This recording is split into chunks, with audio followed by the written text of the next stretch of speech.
guys, it's Live Science Wellness Wednesdays. I'm your host, Judy Stroh. With me today, I have Nicoletta Lanice. Hi, Nicoletta. Hello, let me make sure my mic is on, and it is. How are you, Judy? I'm good. How's your new headphone mic working out? Sounds pretty good. It's good. We're trying out new things today. Feels very futuristic. Oh, sure. The future of Bluetooth. Groundbreaking. Oh, goodness. Yes. That's what we try to do here at Live Science, is do the groundbreaking technology innovations. That helps our mental health, you know. So welcome to our Wellness Wednesdays. This is our third week of doing the Mental Health Awareness Month live stream. So today we'll be talking about a study that Nicoletta covered a few weeks ago on PTSD, and as well as anxiety in teenagers with our editor-in-chief, Gina Briner, who actually is off picking up her kids right now. So it's all very related. So so Nicoletta, you covered this study. It was about like 3 weeks ago. I know time is a roughly, if I'm recalling correctly. So many of you saw this in the news. The New York Times broke the story about this new study of MDMA assisted therapies for PTSD, that being post-traumatic stress disorder. And this was covering a clinical trial that will soon be coming out in Nature Medicine, which included 90 individuals with PTSD who also underwent talk therapy during the clinical trial. So there's been a lot of buzz about the use of MDMA, also known as Molly or ecstasy in terms of its street name. But there's been a lot of buzz for many years about using MDMA as an assist to therapies for PTSD. And I'm going to get into why that is. Before I dive into the study, though, I just want to give a quick background about what PTSD is, what are the common symptoms, and we can also later, after I discuss the study, potentially get into what we think some of the mechanisms underlying the brain chemistry, et cetera, look like in PTSD, if we have a moment for that.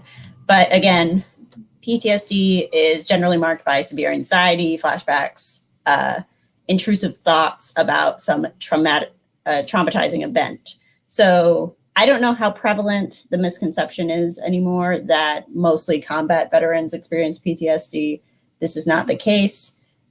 Anyone who has experienced a traumatic event or a series of traumatic events, etc., can in turn develop PTSD. So beyond combat veterans, this might include first responders of a variety of types. So not only firefighters coming to the scene of a fire, but in the context of the COVID-19 pandemic, we're thinking about people in intensive care units who are caring for patients. Also think about the patients in those units. For example, being ventilated, having a ventilator placed within your windpipe can be a very traumatic experience. You can't speak during that time, and it's a very invasive procedure. And you're also worried, obviously, about not being able to breathe of your own accord. So things like that, you have to also think about with PTSD.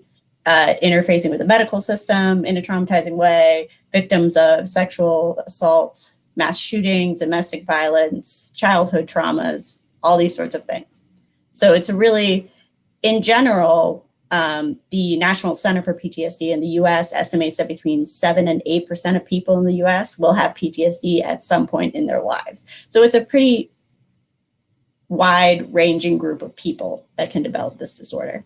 And when we're talking about the symptoms of PTSD, we're talking about they cluster into different groups. So one cluster is looking at re-experiencing symptoms. So those being most markedly the idea of flashbacks, so reliving that traumatic event that led to the PTSD. And you can also have physical reactions associated with these flashbacks. So that might include your heart racing or your blood pressure going up, things of this nature. It doesn't always, there's a misconception as well that flashbacks always lead to some sort of violent outburst on the part of the person experiencing them. Sometimes it can be more like the person immediately gets pulled out of the present moment and kind of shuts down outwardly. So it presents in very different ways in different people. In terms of the re-experiencing symptoms, we're also talking about nightmares. We're also talking about intrusive thoughts and memories that just force themselves in your head and you can't shake them. So things like that. You also see avoidance symptoms, which is where you're avoiding thinking or talking about the event. So you avoid places and situations that might trigger those memories. And you might, to create emotional distance from those memories, there's a sense of emotional numbness towards those places and situations. And then on the other hand, you have hyperarousal symptoms, where these are not so much triggered by specific events or situations, but they're more constant through time. So these manifest as being stressed out, being on edge, and easily startled. So you're in this hypervigilant, ready to react kind of state, which of course would make it difficult to find calm in your life, in your daily life, to concentrate, so insomnia is very common. And these also are connected to the general changes in mood that can be associated with PTSD. So you might be feeling depressed, be feeling anxious, and some people do have comorbidities, meaning they have PTSD that then disorders, etc. So having that background, diving into this new study, again, the story broken by the New York Times, and we covered and filled in with a bit of the background reporting we've done in the past on the subject.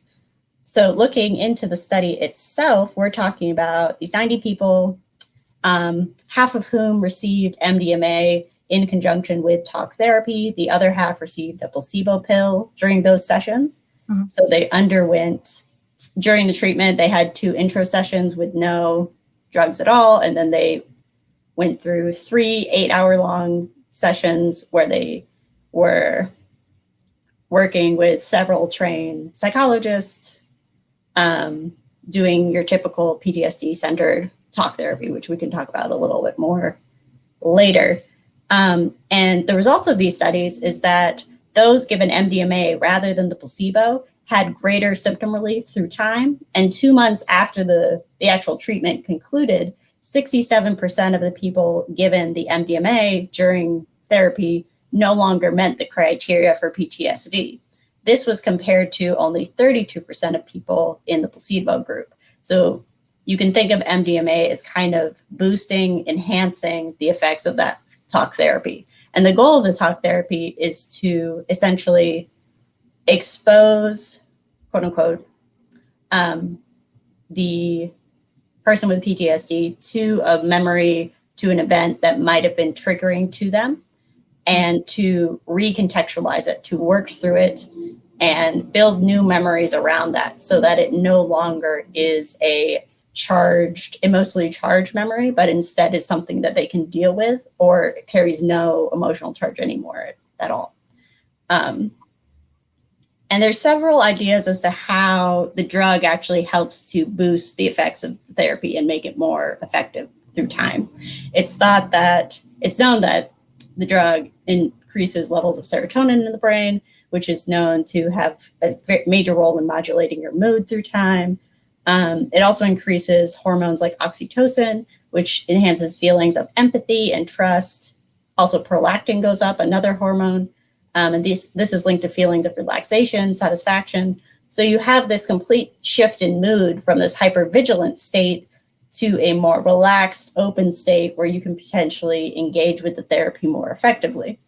In addition, it ramps up activity in the prefrontal cortex, the drug, which is key for information processing. But also, interestingly, the prefrontal cortex is very important for fear extinguishing. So it tells your hippocampus, which is very important for emotional memory, for emotional learning, that sort of thing.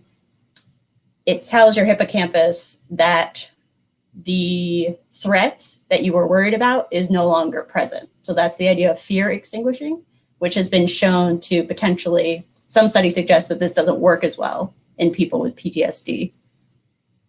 So that might be modulated by MDMA combined with therapy. It also tunes down the amygdala, which is a structure involved in motivation and emotional behavior, including those associated with fear and panic. So all these things kind of work together in conjunction to make MDMA a booster for talk therapy. And if you have any questions about that, Judy, we can chat about that a little bit more.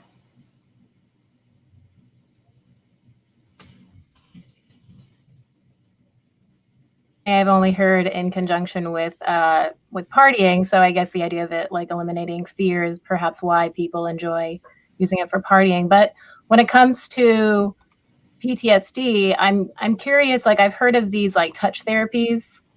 Do you know about those? I forget what they're called. In terms of I think those in general, if I'm knowing what you're referencing, I think those in general are kind of grounding exercises, which bring you back into the present moment. And I believe they're applied in many different therapies. So I think what you're referencing, if I'm correct, is this idea of physical touch bringing you back into the present moment. And the idea of PTSD is you're reliving an experience that's not physically happening around you at the time. And there's that sense of, I won't say disassociation because I believe that's usually affiliated with other disorders. But it's that idea of being disconnected from the present moment and living through this event in your head. So finding ways to come back in can be helpful to people, I believe. But in general, typical approaches for PTSD therapies are individual or group psychotherapies. So one approach is simply called exposure with reprocessing. So that's kind of what I was speaking about before, where the person is exposed to the memory of the event in a safe and supportive environment, and then they have the opportunity to reprocess that experience with their therapist and potentially with a group of people who perhaps share a similar experience.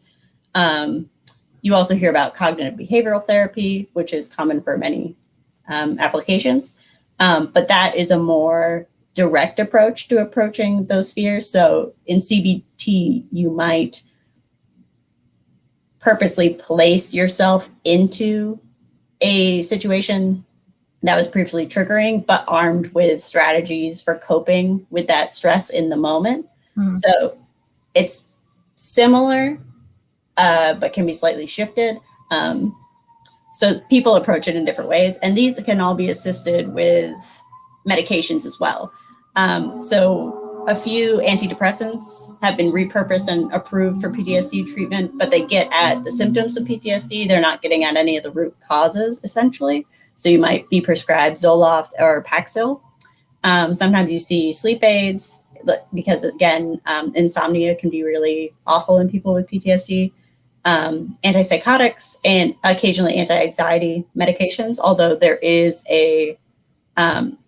I believe anti-anxiety medications are usually prescribed on a short-term basis because there can be a dependency that builds up over time. But you do see the antidepressants prescribed quite often. But with the MDMA, we're talking about a shift towards potentially targeting some of the root causes, which is what the therapy is trying to do. But the MDMA helps the therapy work more effectively, is what these clinical trials are finding. No, it's really nice that they pair it with the talk therapy. Like when I think I first saw your piece, I was curious what kind of therapy it was. So sure. That's good to know.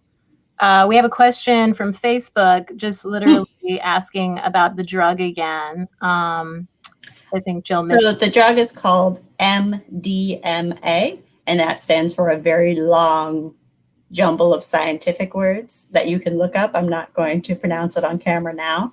But essentially, MDMA is a synthetic drug that alters your mood and sense of perception. So your awareness of surrounding objects and conditions will shift when you're on the drug. It's chemically similar to both stimulants and hallucinogens. So in terms of its drug class, it's kind of a combined effect. So people taking it in the context of partying, especially, are taking it to feel the effects. There you go. To feel the effects of enhanced energy, pleasure, emotional warmth. So again, those feelings of trust are enhanced. And this distorted sensory and time perception. So depending on the dosage, these can be extreme effects or slightly more modulated effects. And of course, in this scenario, the dosages were very tightly controlled and the people were in the supervision of both clinicians and their therapists. So if anything were to go awry, they would be protected. So that's always key as well, talking about the differences between doing it on your own and doing it in the context of a clinic where things are controlled. Not to mention, of course, with any street drug, especially hallucinogens, they can be cut with other things. So always exercise a strong sense of caution if seeking out things on your own, obviously. Yeah, we have that story of the man injecting some hallucinogens. Oh, yes. We covered a story a while ago. This was a case study of a man. This is not the same drug, but he brewed a tea from magic mushrooms and injected the tea itself into his veins, which is not how one would usually take magic mushrooms, and essentially gave himself a very severe fungal infection because of the spores circulating in his body. So that's obviously not the same scenario. It's not at all the same drug, but always exercise caution. Yeah, self-care is key, but self-medication can be, is very tricky. Mm-hmm. And then again, for those looking to learn more, MDMA is the scientific name. It's also known colloquially as ecstasy or Molly. If you're looking. Locals. Yeah, we'll actually be covering different drugs and treatments next week on our live science. I have to say live with the emphasis. Yes. We've done a lot of stories about different types of treatments and therapies, so I think we wanted to have a whole show dedicated to that. But this PTSD study was really fascinating, just the fact that it's becoming more federally recognized and approved. Yes, and to bounce off of that, this trial garnered good results. So it was a late stage clinical trial, phase 3 trial. To get fully approved by the FDA, now all the therapy has to do is pass a very similar trial, basically a repeat of the same, but with slightly more people, 100 people. And if it gets good results in that trial, which is already ongoing, then the FDA will accept the application to apply for full approval and will likely approve it. So presuming that that very similar study goes equally as well, the MDMA assisted therapy could be approved as soon as 2023, which is very soon. And this sort of research has been ramping up for likely decades now, if I go back to the original literature on it. So it's very exciting to see it progress this far, especially while we're seeing kind of a shift in attitudes around other psychoactive drugs as a form of medication for mental health disorders. Yeah, good point. I wanted to just take a little break with a pre-produced video that we made a few years ago about a different kind of anxiety. So stay tuned. How do you feel when you think of the Great Pacific Garbage Patch? What about choosing between paper or plastic? If you feel like running and hiding, you might have eco-anxiety. The American Psychological Association calls eco-anxiety a chronic fear of environmental doom. But it's not an official diagnosis. It's not in the Diagnostic and Statistical Manual, which is basically the big book of psychology. Studies indicate that a lot of people might have this. A recent Yale survey found that 70% of Americans are worried about climate change and 15% feel absolutely helpless. But according to experts, people aren't talking enough about this common condition until it appears in pop culture.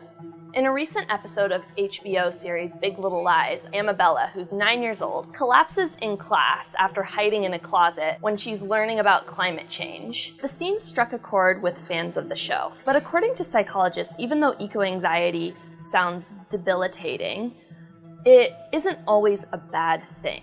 Anxiety exists on a continuum. A low level of anxiety to moderate level of anxiety can actually spur action. Some psychologists have called anxiety a perfectly rational or even sane response to climate change.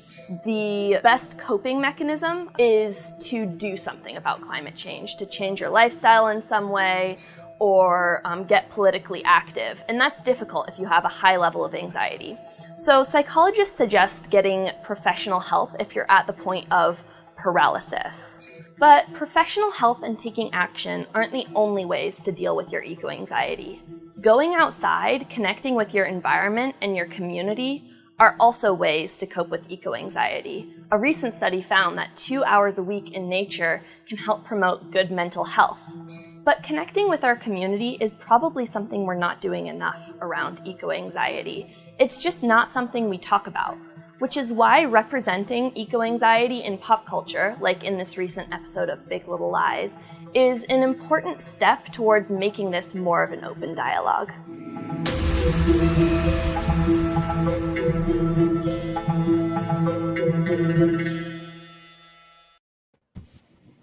So that was our former writer Isabel covering eco-anxiety from the show Big Little Lies. So, lots of anxiety out there to be had, something for everyone, as long as hopefully you're getting treated. So with us now, we have our courageous leader, Gina Briner. Hi, Gina. How you doing? Hi, thanks for having me on, Judy. Thanks for coming. So you were just picking up your kids from school. How are they doing? Pretty good. So I have a 12-year-old and a 6-year-old. Perfect yeah. ages for budding for anxiety. Exactly.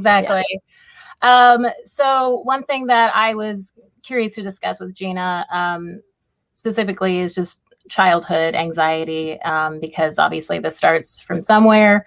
I bite my nails really bad, and I've done that literally since I was teething, and so you have to address it. You need to deal with it. But I've been curious what has been going on with kids during this pandemic, during all this, and so Gina, you had a study that you looked at. Yeah, and so I think parents and everyone knows that the pandemic has really taken a toll on basically everyone's mental health in one way or another. And, I hear parents talking about it. I know with my kids, it's taken a really big toll. So this study or this survey kind of just confirms sort of what I think we're all seeing. It was the C.S. Mott Children's Hospital, and they asked nearly 1,000 parents who had at least one child who was a teenager between 13 and 18, and asked them basically how their kids were doing. And they asked a series of questions about mental health and how the COVID restrictions had impacted their teens. And the survey was done in January 2021, so it had a whole month since the lockdowns had begun. And, a lot of parents said that overall, 3/4 of the parents said that the pandemic had very much or somewhat of a negative impact on their teens' ability to interact with their friends. And we've all seen this. And nearly half of them said that their mental health had worsened. Either a new condition had emerged, or their mental health had gotten worse since the start of the pandemic. And I thought one of the findings was particularly interesting, that teen girls seemed to be more impacted, at least according to the survey, by the restrictions. So more parents of teen girls compared with teen boys noted an increase in anxiety and worry, or depression and sadness since the pandemic began. So, and you were talking about kind of as long as people are getting treatment, and these parents did mention the types of treatment or the kinds of solutions they had tried or looked into, and nearly 30% reported that they had sought help from a mental health provider, and most of them said that it had helped their teen. Some parents, half of parents said they tried relaxing family rules around social media. I think they were hoping that kids would be able to interact with their friends more, and because that was that was one of the main things impacted, was this physical interaction. And so since they couldn't have an in-person interaction, a lot of kids were turning to social media anyway to be with their friends. 34% said that they had talked to teachers or school counselors, with many of them saying that was helpful for their teens. So parents are, aware of this. They're seeing these negative impacts of being locked down, of this kind of weird year we've had, and they're trying to help their teens out. Yeah. So with a study like this, I was curious why they weren't able to ask the teens themselves? Is it like an age limit thing, or do we believe that teens and the parents of those teens are being honest, or rather can be honest?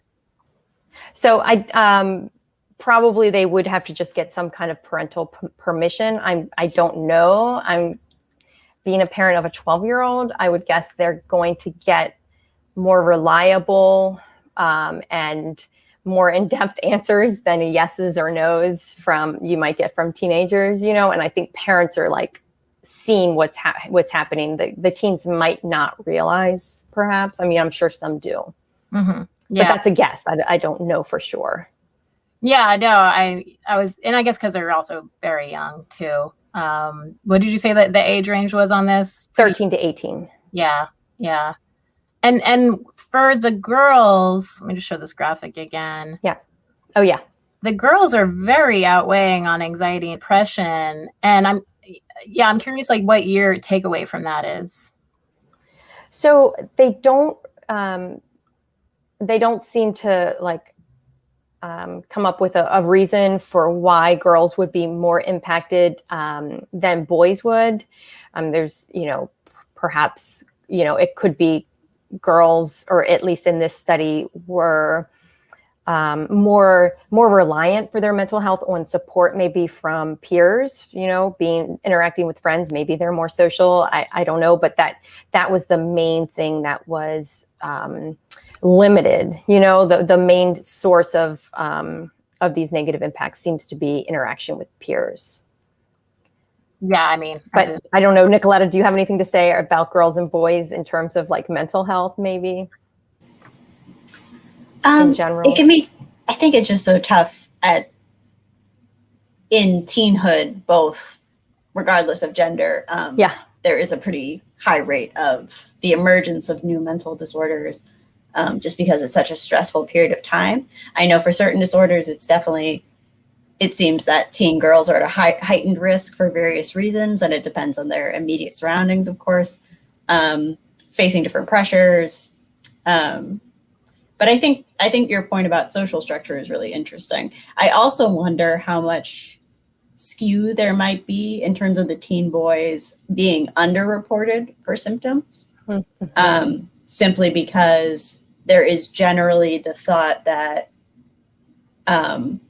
at a cultural level, there's that idea that many boys are taught that they shouldn't be expressing their big emotions.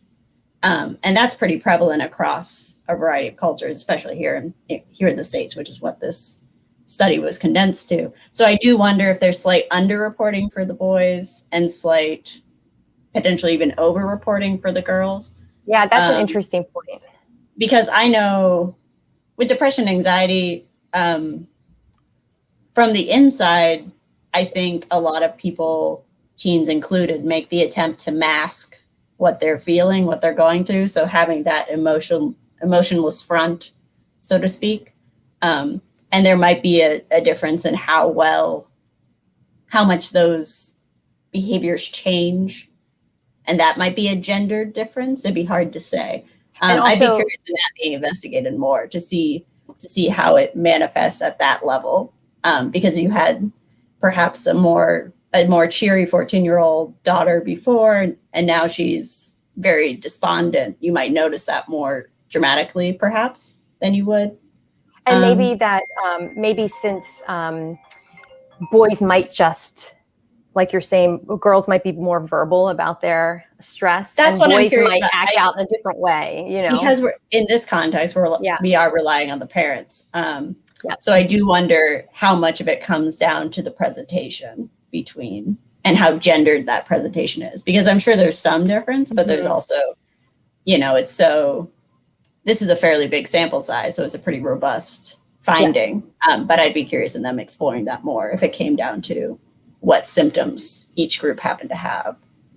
And not for nothing, it's just a hard time to be living in general as any age. My younger brother just graduated undergrad, and I was very thankful that he was on the end of undergrad rather than the beginning for him. That's a slightly older age group, obviously.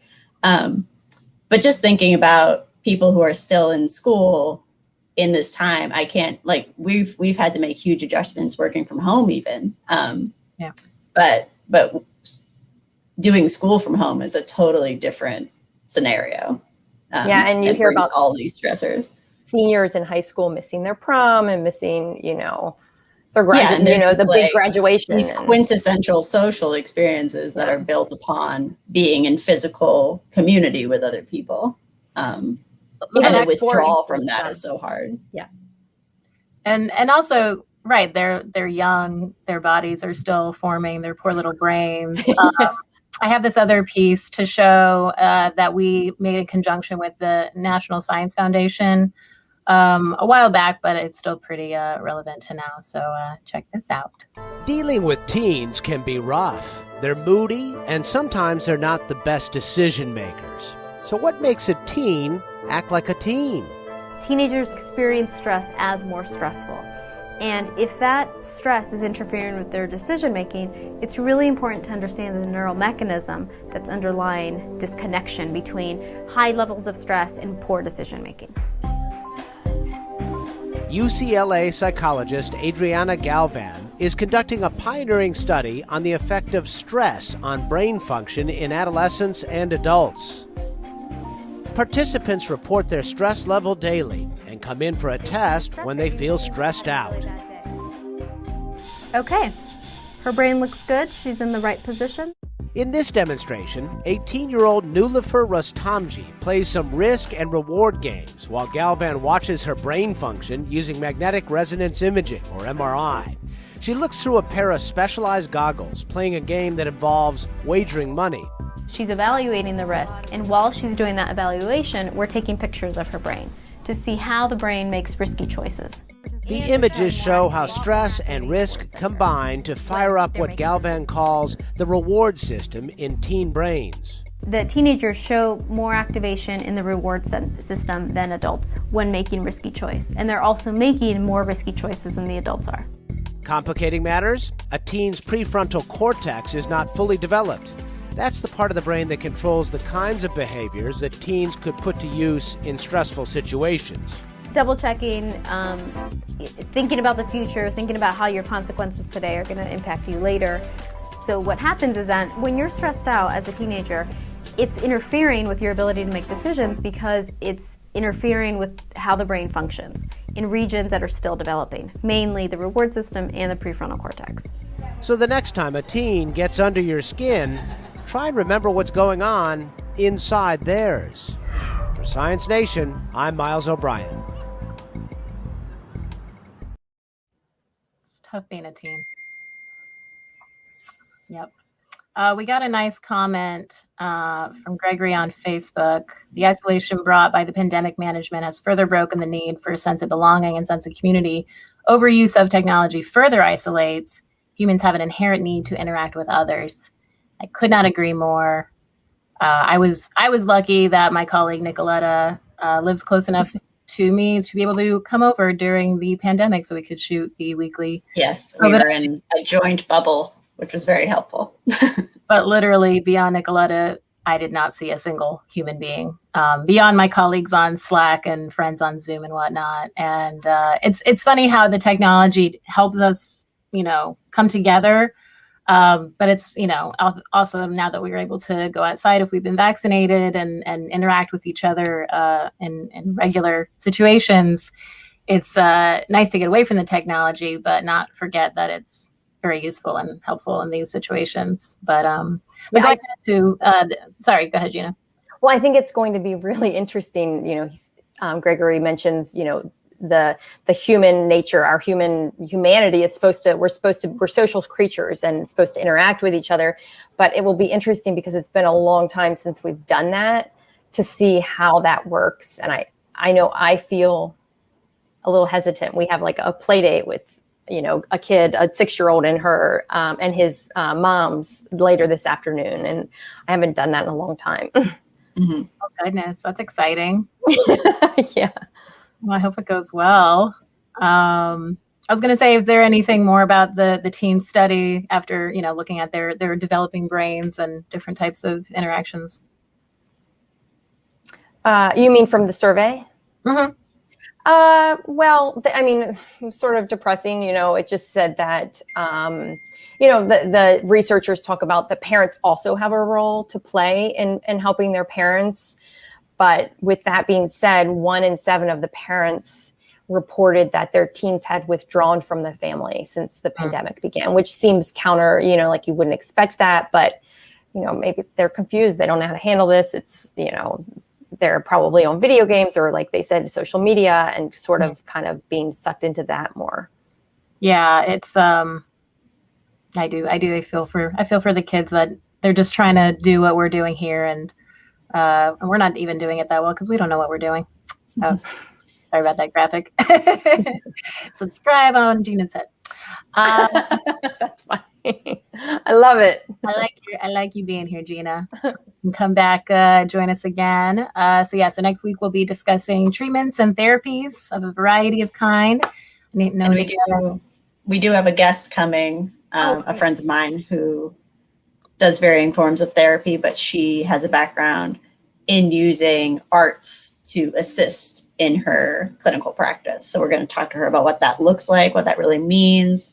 We both studied dance in undergrad. That's how I know her. But it'll be really interesting to get her perspective on these kind of, what would you call it? Hybrid therapies of sorts. Yes. Conjunction. Yes. So we'll see you guys next week. Thank you.